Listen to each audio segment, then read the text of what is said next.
Hello YouTube and welcome back to the channel outside the target demographic. Today we have a rental Crosstrek, so let's review it. Let's get started. As the new Outback is in the shop for minor repairs and maintenance, we are given a 2023 premium trim level Crosstrek. I like the Crosstreks. I wanted to put the wife in one of these, but with the limited towing available on this, I think it's 1,500 pounds max. That was a no-go for us. But it is pretty cool that now I will have a Outback and Forester in my name and the opportunity to try one of these Crosstreks. So as the premium trim, it looks like we have fog lights on the front and we have a sunroof on the top. And I believe that's the only exterior differences you're going to have. The plastic cladding all the way around. Some people don't like it. I like, especially with this color, it tends to blend a little better. But even in a brighter color, to me, the plastic cladding is indicative of its off-road capabilities. The all-wheel drive being a big plus for that.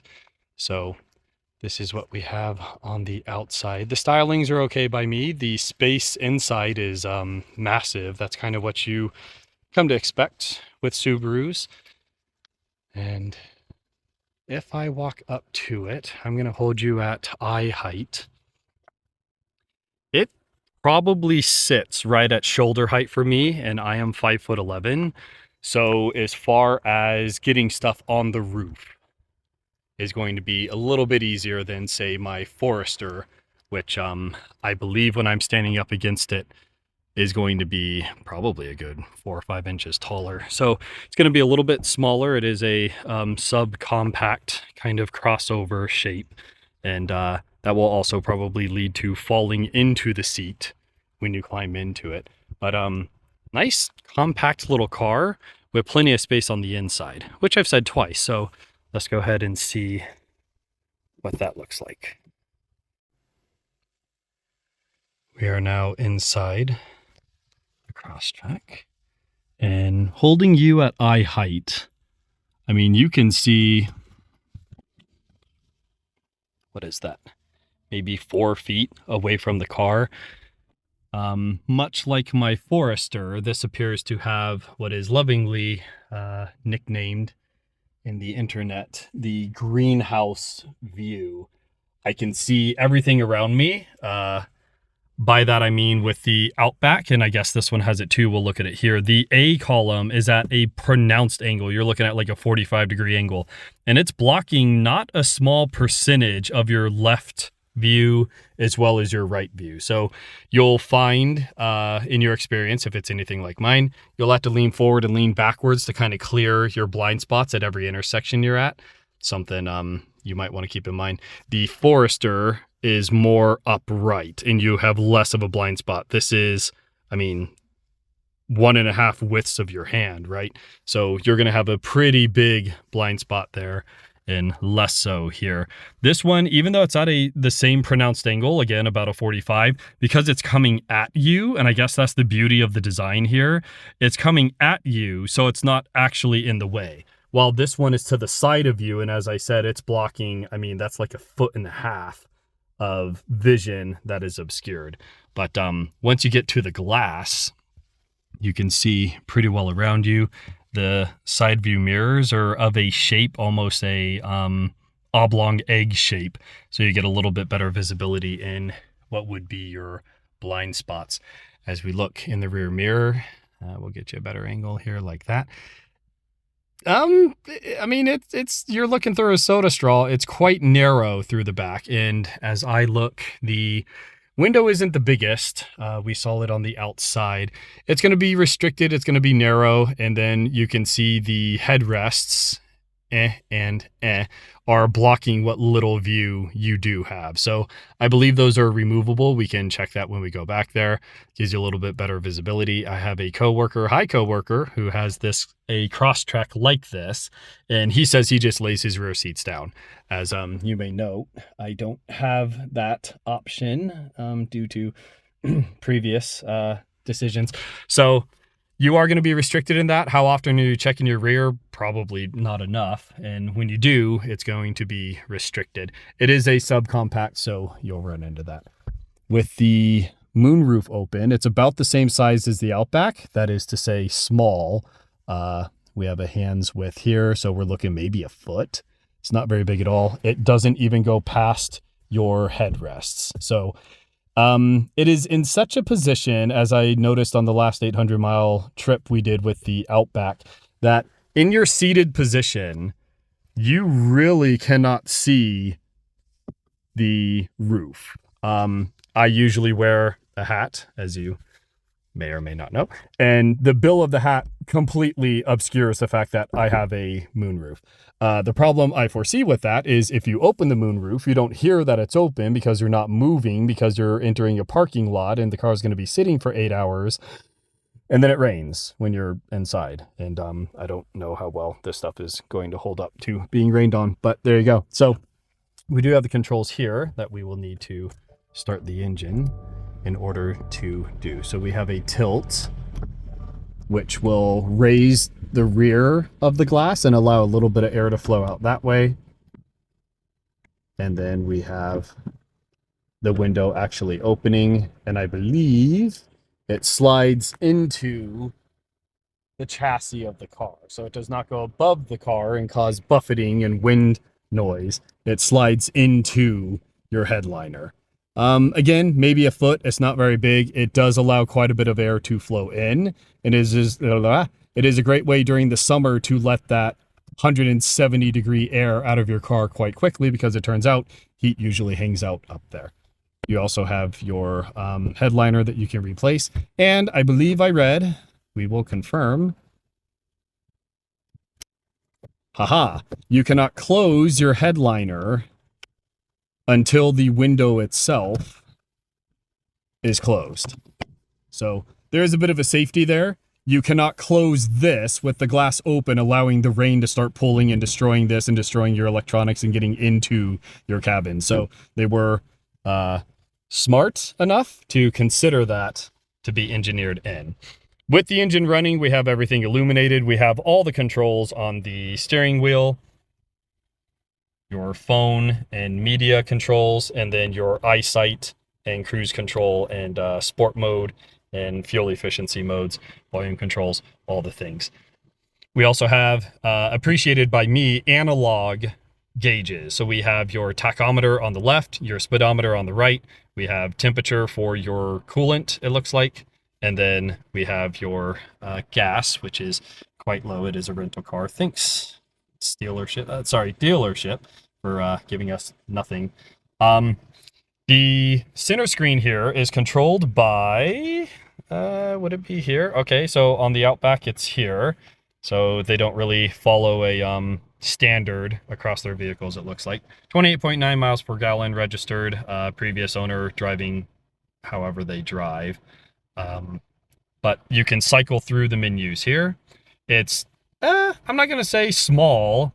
It's minimalist, but it gives you a bunch of information that you'll need. And I do like that we do have mechanical analog gauges here. Moving to the infotainment display, it is the 11.4 inch that Subaru is putting in all their things. Not a fan, honestly. You'll notice, let's see. So you are now directly in front of my eyes. As I look down, a fourth of my screen is obscured. The sun's over there. How am I getting a reflection? So the angle of these is such that you're going to get a lot of reflection, especially when you have someone sitting here. You're going to be seeing the reflection of their face, and they're going to see the reflection of your face. And while you're trying to drive and not be distracted, tell me that's not distracting. The controls are not fast, so we're going to swipe. I mean, it's a 1/4 second delay. The radio is quite loud, but it hesitates. There is a noticeable delay with button interactions. And you'll notice they put a lot of the HVAC controls and a bunch of things that I would prefer to be physical knobs and dials on a touchscreen, which I don't know if with wearing gloves. Well, let's find out. So here's a piece of fabric. Okay.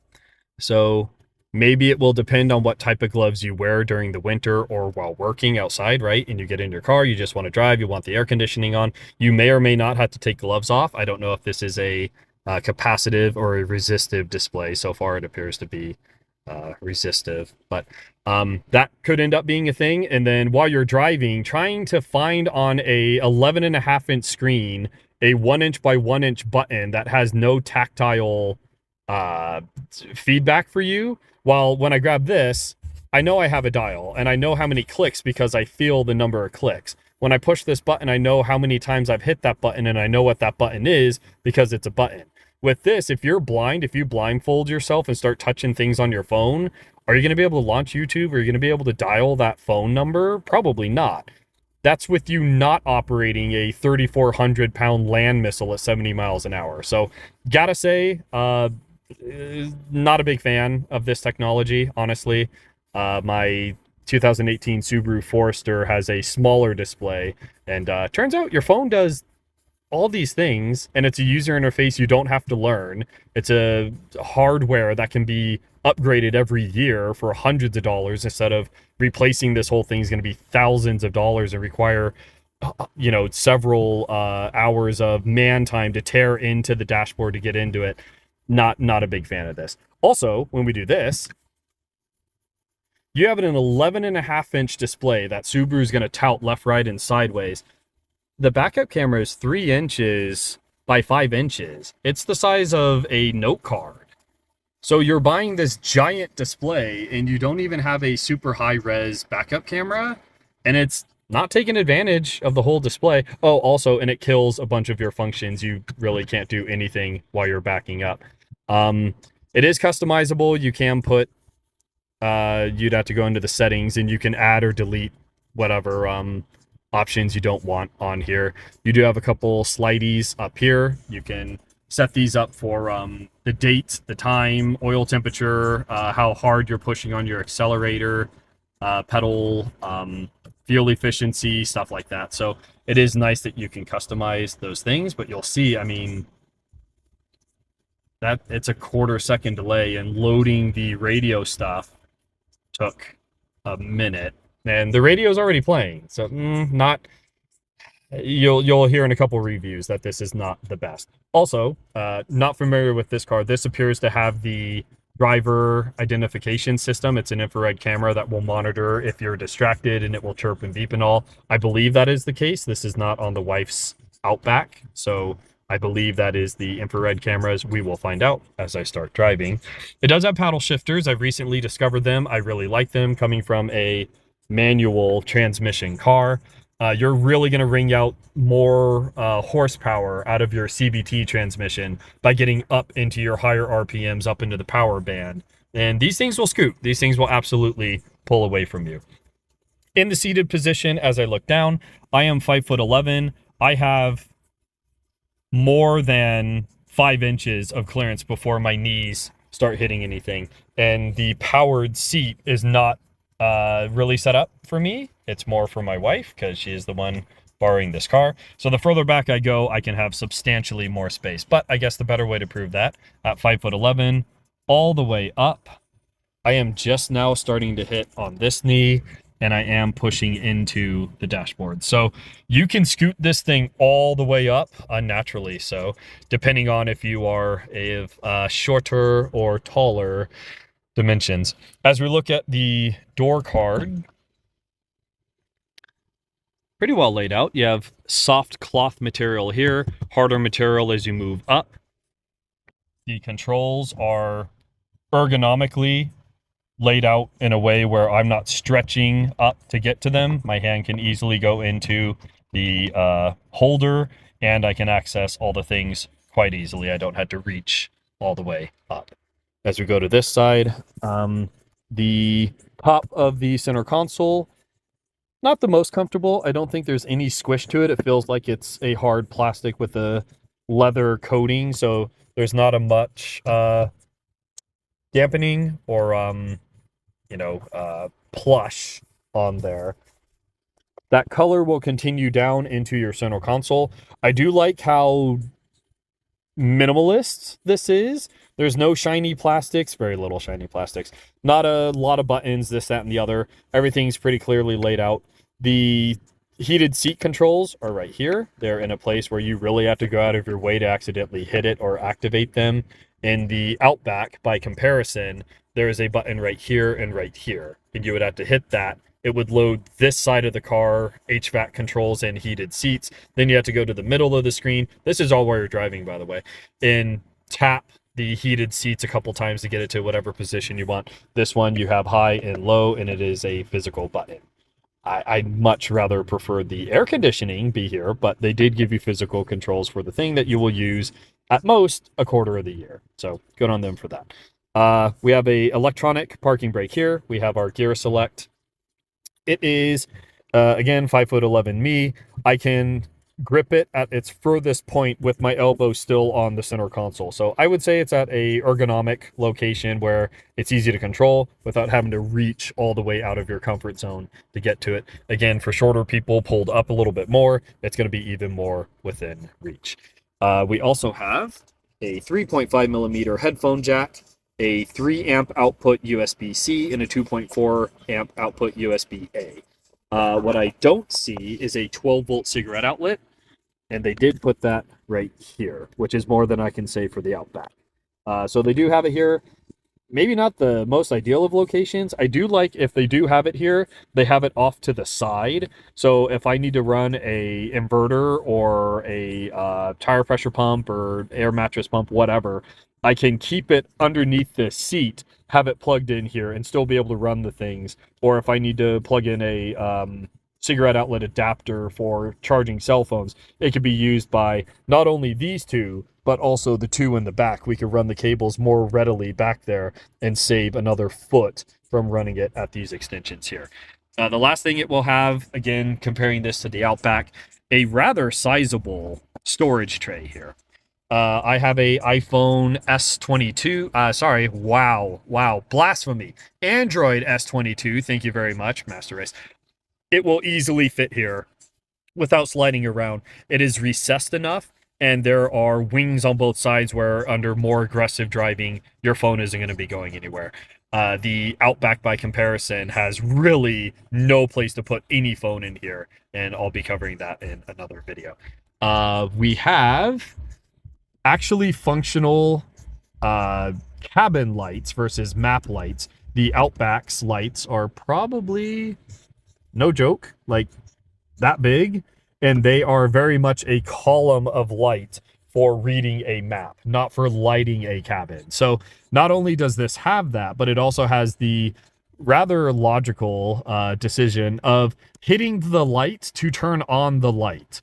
The Subaru Outback, again, reference 2020 model year, has a light here and a button here. It is 2 inches over and 2 inches away from the light source. With this one, you have a 3-inch by 3-inch margin of error to hit and activate the light, and it is quite responsive. We do have your controls for the cabin lights coming on with the door or off or when you tell it to, and then again we have the controls for your moonroof. Other than that, with the visor down, if you are at my level at, again, 5'11", you're going to be blocking the entire windshield. It goes up a little bit, but due to the eyesight system, there's going to be some hindrance there. And of course it does detach, and it does pivot, and it does extend. It does not. Oh, okay. So this one does not extend past, but it does have this extension here, which leaves a pretty big gap there. So, I mean, it's a subcompact. It is good enough, I suppose. And then we do have a mirror, which I won't be showing you here, but I will be showing you there. So a lighted mirror, how about that? And then we have our holy crap handles, and I think that is about what we have. This roller will control the brightness of your display as well as your dash. So if you have it at the dot to dot, it is the highest setting, I believe, regardless of lighting conditions. And then as you roll it, it will adjust accordingly. The double dot might actually be with the light sensor there. Maybe as the sun starts setting, we will be able to test that theory. The last thing we have, I suppose, is the glove box. Appears to be of decent size and depth. I do not feel an outlet. And I say that because the Outbacks will typically have a 12-volt receptacle inside the glove box. Not the ideal location, but it does allow you to charge your phone and camera and radio and inside of a lockable, sealable compartment that will make it less likely for your car to be broken into for someone who didn't own that item to suddenly own that item. Moving to the back seats as we open the door, I will say that that door appears to open at a larger angle than even the Outback. It's about in line with the Subaru Forester, and that is to say, if straight out from the car is 90 degrees, this is probably at 70, 75. So very wide, easier to load kids into car seats and maybe elderly people back here as well. The door opening wide allows easier access to that. Again, in keeping with the front door, we have soft material here and here, a little bit harder plastic here, and we have storage compartments there as well as here. And the only control we have is the electronic window open and close. We appear to have leather seats. We have a 3 amp USB-C and a 2.4 amp USB-A, which is better than the premium level 2020 Outback we currently have. I suppose that could always be added. You will have this transmission tunnel, and that is allowing the axle to go back to the rear wheels because this is a all-wheel drive all the time car. So the center passenger, Sky in this case, will have to negotiate a little bit of leg space from both countries on either side through trade negotiations. As we look, the rear seat will be less comfortable on the back because we have cup holders built in, and due to that, you're going to have some plastic reinforcement in there, and that may be less cushy for the center occupant, as well as you'll see, even though the car seats are here, forgive me for that, but I will not be removing them. The plushness and comfort is more on the left and right sides, and you do have a little bit of a raised hump in the middle. So the number 5 is going to be the odd man out. As we look topside, we have the simple cabin light there. Again, the benefit of the moonroof is not going to be appreciated by those in the back quite so much. We do have removable and adjustable headrests, as well as the release mechanism right here to allow the chairs to fold flat. I believe that's about it. We have no storage on the back of the driver's seat, as you can see, and we have a little kangaroo pouch for the passenger seat. Moving to the tailgate, you'll notice when I pop it, it is not powered. This is a premium trim level. It is not a powered lift gate. Honestly, I prefer that. It is lighter. It is easier to maintain. It is less likely to fail in the first place. It is cheaper to replace components when it does fail. Boo, boo, boo, boo, boo, whichever one you prefer. As we look, there is a handle here. It is for the right hand. Honestly, I'm of the opinion they should have put it here. I don't like that on my Forester either. It is easier for me to grab this and continue walking towards the front of the car and pull this down with me than to come over. Now I have to move from the sides of the car, dead center of the car, to grab it, to slam it, to then go on my way. Personal preference. But considering this is sold in Japan, where the driver's side would be on this side, and America, where the driver's side is on this side, you would think if they just put a handle on both sides, you'd be good to go. Also, this is black, the paint happens to be black, and the handle is black. So at night, when you don't have light or the light is limited, you may struggle to find where that handle is. I usually put a high contrast sticker on both sides. I also put reflective tape up there so that I am above standard vehicles. If I'm broken down on the side of the road or something, the reflective tape is going to make it less likely that I get hit by my fellow retarded drivers. Moving into the trunk, it's actually quite sizable. If I were to guesstimate, which I'm going to have to, I would say it's 3 by 4 feet for this panel here. A little bit more storage on either side, and they do appear to give you some manner of cup holder or storage bin. We also have hard points here and here. Then you could get a cargo net that goes across it, prevents material from falling out, as well as the cargo net is kind of like a V, and you can stack things inside that V like gallons of milk, where if it falls over, it's prone to spilling everywhere. So that can keep your contents upright, as well as forming a wall to prevent things from falling out. Before we go back in, if you look here, they have mountains and forests and the ocean. So kind of a testament to going out into the wild, which is what Subarus are revered for. You do have a bit of a hump here, again, more mountain iconography, but that will also lead to about a 3-inch dip, and you can put things into the trunk. So loading things, you're going to have to raise it a little bit higher, and then there's a nice lip here to prevent things not only from falling out accidentally, but from smashing up against the tailgate or the tailgate not being allowed to close. They went ahead and built in the dimension here to allow the tailgate thickness to sit here before it contacts your cargo. We do have the 3 tether points here for the car seat, and you would put that underneath or through here, and that would keep the top of your car seat from wiggling around. The third center seat belt is an interesting design. The Forester has it in the ceiling, so I guess as another means of mitigating the amount of obstruction back here, instead of having a strap here being blocking you, the driver, from being able to see through, they went ahead and put it through an intricate pulley system to attach here. The last thing I will comment on is this. This is a 3-inch by 1 inch, and for those of you who don't know, for every joint of your finger, it's essentially 1 inch, so 1, 2, 3 inches for your pointer finger. So that's about a 3-inch by 1.5 inch light. Probably putting out a solid 10 watts. It is not bright. I will say they put it taller than the Forester, which has it right here, as opposed to up high. But that is all the light you're going to get. You'll notice there is no cabin light. You have the light from here, which is going to be blocked by that seat coming to here.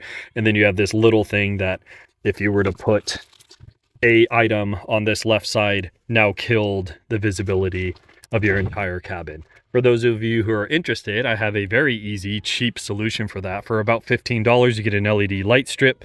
You lift up this insulation, your weather stripping, you wedge it in there, you wire it in, cost you 10 bucks. I call it halo lighting, and it goes the entire diameter around your door frame, and it will illuminate the entire cabin, and it is awesome. Let's see what else we have. If you were to pry this open, you would get access to the hatch. It will allow you a means to egress out of the vehicle if you're being kidnapped or something like that. You would need to have a pry tool, which is funny if you're kidnapped. I'm sure they've taken all the things from you. And then if the Outback is any indication, you would peel this hatch and this hatch to get to your backup lights. So that would be your access for those. There does not appear to be a hitch standard with this. I don't even know what the towing capacity would be. I guess right here I'll put some of the things that I found. Very large reflectors, and I do like that the brake light is sizable. It takes up quite a bit of real estate there, kind of draws attention and makes it a little easier for people to see you, and less likely to get rear-ended. That's something that should only happen in the bedroom. You will notice that the curve is at the apex above the driver, and then we have kind of diminishment of the height the further back you go. I imagine that's for aerodynamics. Unfortunately, again, with the trunk being loaded as it is, We can't really determine what the seat height would be, but you can tell it is taller here than it is there. Oh, hey, how about that? To counter it, where the holy crap handle is, you'll see that they started ramping the ceiling back up. So it looks like there's a bulge here, giggity. That's for your moonroof to retract into, and that stops right here. And then the ceiling height goes back up. So, hey, how about that, Subaru? You engineered the solution to the height problem for the rear drivers. I gotta tell you, I do like the looks of the Crosstrek, and I like the engineering of it so far. Let's take it for a drive and see if I like that too.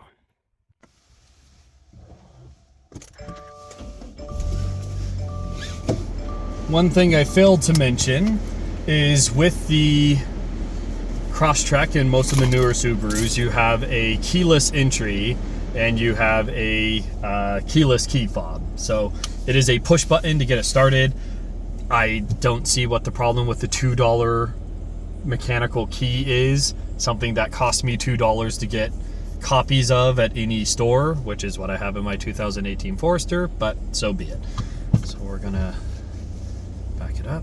This is a CVT. I will say I am not the biggest fan of them. We did go on a 800-mile trip out of state with 2 adults, 2 kids, a dog, and all the luggage we could fit all the way up to the roof, as it turns out. And the doing 70 miles an hour on the highway, passing semi-truck, stuff like that, yielded us 31.8 miles per gallon in the Subaru Outback. So the CVT claim to fame is that it was going to give you the best efficiency, and it will allow the engine to darn near idle and still give you the speed and the pull, and you know, the engine will barely be jogging, but it will give you the best gearing to get the most out of that engine. So far that appears to be the case. I cannot speak to the reliability or longevity of those. Bear with me as I try and get this to stay a little better. There we go. All right. Yeah, turn the radio off. We're doing 35 right now. And she's quiet. I'm doing 35. I'm at 1150 RPMs. I'm getting 37 miles per gallon on the instant mile per gallon display. Not terrible, I will say. Sunroof liner open. It really doesn't make a big difference as far as amount of light in the car. I may be a little jaded on that. I've never owned a car that has sunroofs or moonroofs or anything, and I am a motorcyclist, so if I want to not be feeling like I'm enclosed in a car, it turns out I have 4 options for not being enclosed in a car. Seems quiet. This particular car has 5,000 miles on the clock, so it is relatively new, probably not even horn in. Going to be approaching our first stop sign here.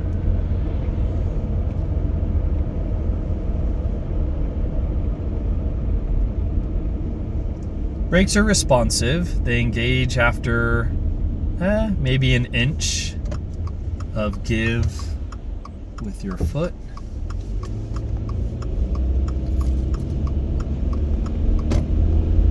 $20, $25, $30, $35, $40, and you can barely hear the engine working. I will say the CVT modeled Subarus, again data pointed to this Crosstrek as well as the Outback, has been deadly quiet. I have a mini series on my channel, 10 episodes on how I sound deadened my Subaru Forester. Again, it was a base model for what difference that makes. There was very, very little noise insulation or noise deadening material in it, so I spent about $300 and made it substantially quieter. I will always be fighting the engine. Turns out a metal block with 4 pistons banging at thousands of RPMs, explosions, you're going to hear that. So They did a pretty good job. I think that foam block on top of the engine block really helps. The sound deadening up against the firewall helps as well. But the fact that you don't have mechanical gears interlocking and changing apparently makes some difference. I don't know that my manual transmission is loud, but a fuel-injected boxer engine mated to CVT, I don't hear anything from the drivetrain on this, which is pretty impressive, especially for, I think this is like $26,000 new off the lot. It's very, very quiet, and that's coming from someone who, A, notices that because he has sonar tech hearing, as he's constantly reminded by his wife that is apparently superhuman, fine, and then someone who has literally spent hundreds of dollars to remove noise from his personal car's cabin. We are doing 40, 50,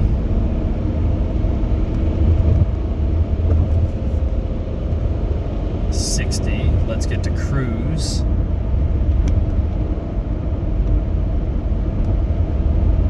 So this is about what you can expect at highway speeds. Oh, it's a 45. So we're gonna decel, but that would be highway speed, 60 miles an hour. This cabin's quiet, guys. Impressive.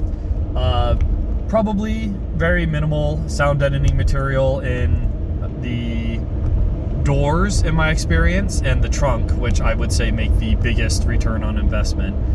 Things can be done to make it a little bit better. I am hearing zero wind noise.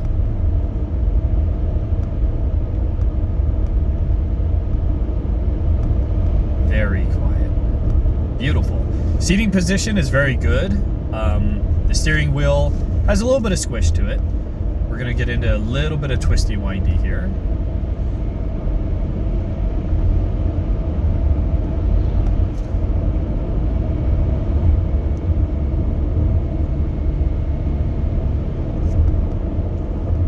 Actually, I just remembered this is a 2-liter. I do not feel the difference. I have a 2.5 liter in my manual transmission Forester. The 2020 Outback is also a 2.5 liter. This is a 2-liter, and the only reason I know that is I physically checked the engine block. The responsiveness is actually pretty good, especially compared to the internet reviews that I've read, where they're constantly bemoaning the lack of power in this thing. I don't see it. I don't feel it. It got me up to 60, no problem. It's handling these twisty windies very well. The cabin, as I said, is kind of greenhouse-ish. I have massive visibility, and that is direct comparison to the Outback, which that is a tanker gun port you're trying to stare out of. This feels fantastic, especially given its small parking footprint. The interior feels spacious. Even seated in the driver's seat here, my arms are not hitting anything as I grab the steering wheel and adjust my position on the wheel, spinning through these twisty windies. I'm not hitting anything. I don't feel like I'm gonna hit anything. I don't, oh man, try not to turn too hard or you may bump the door. I am focusing completely on the road, and I am not distracted. Very nice. Looking out the rear window, I mean, it is what it is. Getting rid of the seats, be it folding them or removing the headrests, would probably make all the difference. Side view is fantastic. Again, I am 5'11". The height of the door goes below my shoulders as I'm seated in this car. So, I mean, we're talking, well, you know what? Here we go. We're nipple height for men. For women, it may be a little taller than, God willing. But it is a low enough belt that I can see the center line at the top of my window, bottom of my window, top of my door, and I'm dead center of this lane. It is incredible the amount of visibility you have in these Subarus. Minus asterisks, minus the Outback. The Outback seems to be the odd one out of the 3 I've tested so far. You can see this isn't necessarily flat roads. We have what Ohio will call hills. I call them elevation changes. But You can also see all the tire snakes and the fact that this is not a freshly laid pavement, and I will be quiet.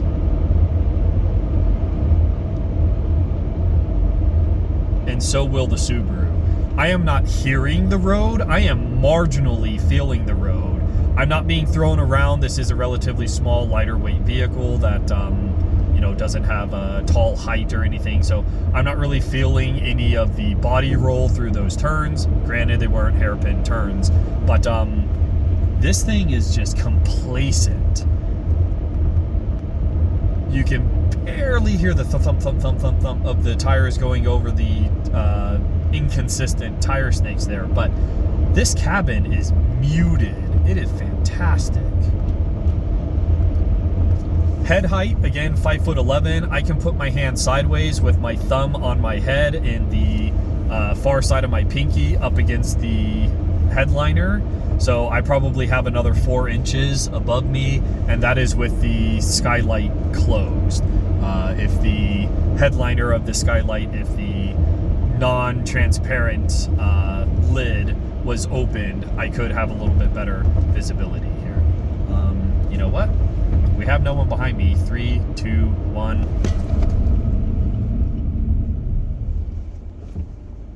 Nice.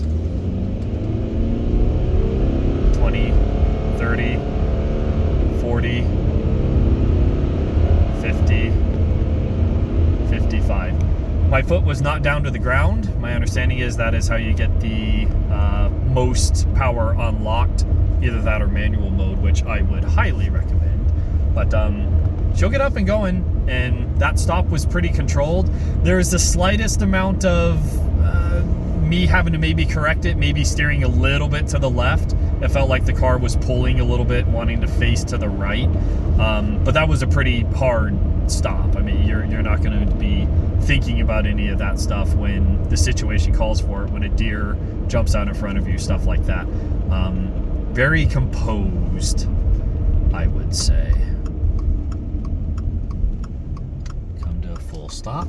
Relatively uphill. I'm going to put it to the floor. 20, 30, 40, 50 with our first gear change. And that was relatively uphill, guys. That was an 8-degree, 10-degree incline. So a lot of people are saying this thing don't have power. I am not feeling it. This is darn near sporty. Man, I'm impressed, I gotta say. I arguably like it more than the Outback. The Outback is a bigger vehicle, which we require for the family of 4 and a dog and 2 cats and a tortoise and all the things that we have. So we did need a bigger vehicle, and the towing capacity is substantially larger with the Outback. I don't think we made a mistake, but I would not mind a third car being one of these cute little Crosstreks. Takes up very little space in the driveway. At this point, we already have 2 Hondas, might as well get 3, right? And maintenance across them is going to be the same, filters across them is going to be the same, oil across them is going to be the same. So if we end up getting a third vehicle, I am seriously looking at these Crosstreks. And that was before we got this as a rental. I gotta tell you, I was pretty tickled pink. The wife tells me her car is going to be in for a bit. They're going to give her a rental car. I asked what it was. She said the Crosstreks. Cool. I've always liked the looks of them, especially for some reason the orange and black. I don't know why. Here's a picture of it. Man, it's striking. I don't know why anyone would want an orange car, but the orange and black really pops. The design of it, the exterior is just really appealing to me. I don't really know why.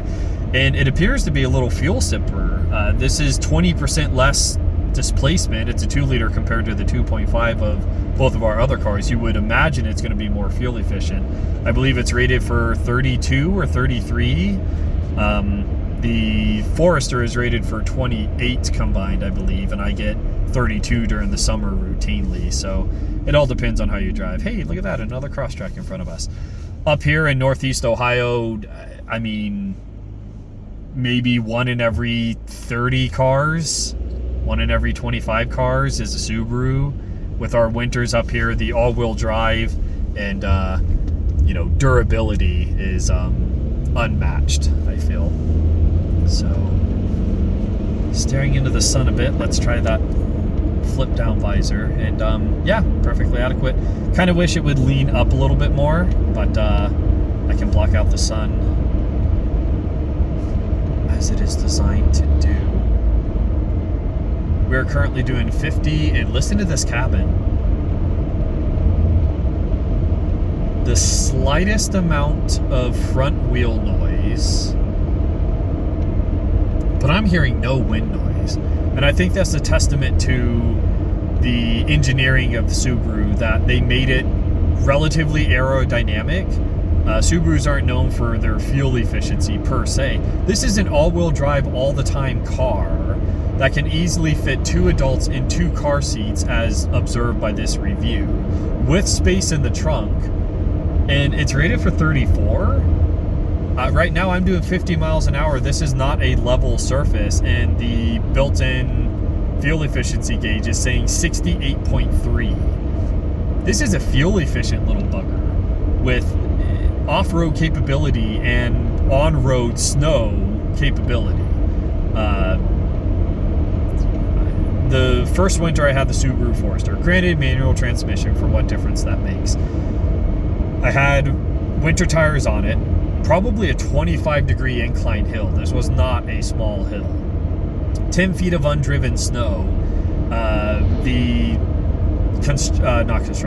Police had blocked off the road. I think a tree had fallen or something, so we had to go this route.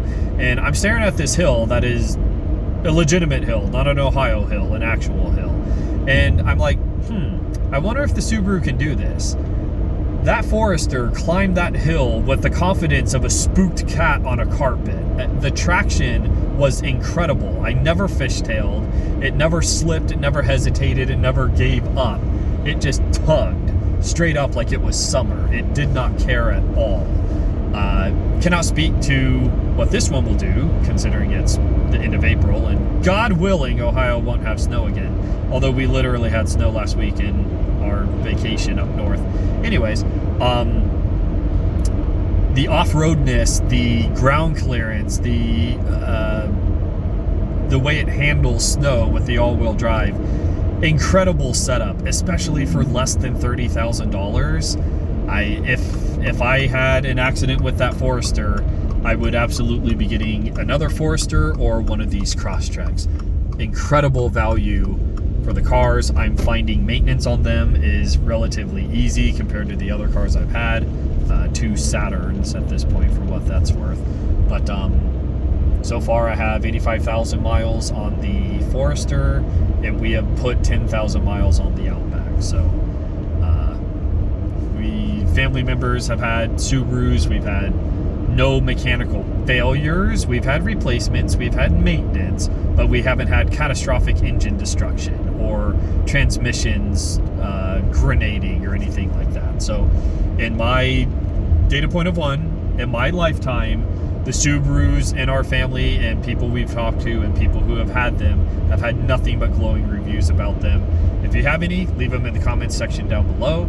If you have horror stories, people would be just as interested in those as well.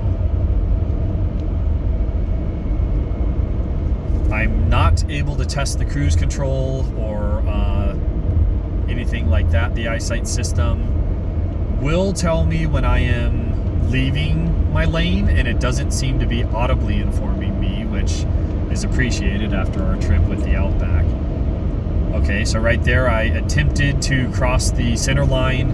The middle display that you'll recall from earlier in the video showed a yellow line, and the steering wheel started steering clockwise, which automatically moved the car back into the lane, and it didn't chirp and fuss and alarm and complain about it, which is a step up from the Outback. If I could find that speaker and rip it out or put electrical tape over it, I would. Another thing with the eyesight system, it is optically based, which means if you can't see it, the camera can't see it. So in the fog, in the bright sunshine, in the snow, this and that, it can and will go out on you, and the center display will tell you that the system is no longer functional. You'll recall maybe 5 minutes ago, we were staring directly into the setting sun, and the eyesight system did not deactivate. So this is the newer version. Possibly they went ahead and resolved that issue or made it a little bit more resilient to the sun. Man, this has some pull, guys. It's a little 2-liter. I'm telling you, I don't know why people are saying this doesn't have... Now, I'm the only occupant in here, so if I had this fully loaded, sure, maybe, possibly. But it's nimble through these little twisty windies. There's no body roll. It's quiet, it's complacent. You ask for power, it gives you power. I don't know what more you'd want. Getting this in a 2.5 liter would probably be a heck of a lot of fun, but the benefit, you know, college kid kind of thing, it's not going to break the bank. It's less than $30,000. It's all-wheel drive. It's fuel efficient. You got storage up top. You got storage in the back. You've got ability to carry 3 of your colleagues. This would be an ideal first car, I would say. Nice. That louder noise you heard was a soccer ball rolling around. This cabin is quiet. All right. Well, I think that's about all the testing I can do. The last thing we have, I believe, is looking under the hood and then our closing thoughts. Moving to what's under the hood, we popped it in the cabin and we popped it here. Unlike my older Forester, this does not have hydraulics. So bear with me. You have maybe 2 positions, 1, 2, but as you saw, you're going to have to pop it, lift it, hold it, figure out where this thing is, to lift it, to angle it, to put it up. Kind of old school. How often are you going to be under here? Oh, with the Subaru, you're going to be under there all the time. Okay, thanks, guys. But you know as well as I do, when you do need to be under here, it's going to be at night. It's going to be when you're broken down. It's going to be on the side of the road. It's going to be when it's raining. It's going to be torrential downpour. It's going to be snowy. It's going to be whatever. That's another couple more steps that you're going to have to do to get in here. Kind of interesting that my older car has the hydraulic, but okay. The 2020 Outback does not. It is the same thing, except it's not the same thing. It is the wife's. Her bar is actually here, as I recall, and it's actually mounted to the hood, if I remember correctly. So lining it up is something that I have to index down here versus this. The pivot point is there, and you have to go up. And you would think between the 3 different models, they wouldn't have 3 different means of opening your hood, but there we are. Once you get it open, we're looking at the H4 engine. It is a boxer engine, which is what Subarus are known for. And I'm trying to see, again, as a rental car, I do not know what this is. Based on the engine block size, I'm going to say it's the 2-liter. But I feel like they should have stamped it somewhere, and I'm not seeing it. So we're going to operate under the idea that it is the 2-liter. There's usually a stamping. Haha! FB20 is... FB is the make of the engine, and then 2.0 is the displacement. So that is going to be the 2-liter engine. We have our air intake nice and high. Again, going off-road, going into water or something like that. Usually your air intake, in my experience, has been right here, right down where the water is, which is retarded. Subaru is putting it up top. So we are probably belt height, 5'11" me, to allow your air in, to be sucked in through your air intake and sent to your 4 pistons that are firing sideways. Most cars are in line and they're banging up and down. These are actually firing horizontally. Your exhaust blows out the bottom of the engine and continues out the back of the car. You'll see the layout is quite simple to follow and everything is pretty well laid out and easy to get to. Your battery's right here. There's no frills or plastic panels to remove or anything. You undo this, you undo that, you take the battery out, you're golden. Your brake fluid reservoir is right there. Your electronic engine control unit is right there. Windshield wiper fluid. Basically anything that is a fluid, you'll notice, has a yellow cap. Subaru did a color coordination thing to make maintenance on the vehicles a little bit easier. We have a fuse box here and a fuse box there. Like I said, air intake right up top. Maintenance on this appears to be pretty... Guys, look at this. Look at this. You can see the pavement through the engine block. This bottom here is actually the plastic bash plate underneath the car. So were that removed, you'd be able to see the ground through the engine bay. Right there, through the engine bay. I say that because you look at a lot of newer cars, they got so much technology in here, so many things doing so many things, and once they fail, they're no longer doing the things. You can actually see through the engine bay. You can get to the sides of things. You can reach all the way down and get that belt tensioner off. I really like the layouts of these engine bays. You'll notice there's some foam here that my 2018 Forester does not have. The 2020 Outback does, and apparently this thing does. That is sound deadening to get rid of the direct injection engine noise as well as the engine noise. So I imagine this is going to be a pretty silent cabin. There's also sound protection on the firewall, which is something my base model Forester did not have. Let's see what else we have. Oil filter is right here, easy to get to, easy to ride on, the reason you'd ride on it is the date and miles. Well, that's not going to do you a hell of a lot of good when it's under the car. You're not going to climb under there to see, hey, when was the last time I did? Well, it's right here. It's literally as soon as you pop your engine bay, it's going to be right there. It's going to be a reminder. Hey, you need to, change the oil. The last time you did it was X. You don't have to really do any digging for it. I'm not seeing any sound deadening or insulation, heat shielding at all for the hood here, which is a little different from the Forester and Outback. It's kind of interesting. You would think they'd have uniformity across the line, but I suppose not. And that's what we have for the Subaru Crosstrek. I appreciate you guys coming along for the ride with me. This is outside the target demographic. I appreciate you guys' time. Any questions, comments, concerns you have, leave them in the comment section down below, and I'll catch you in the next video.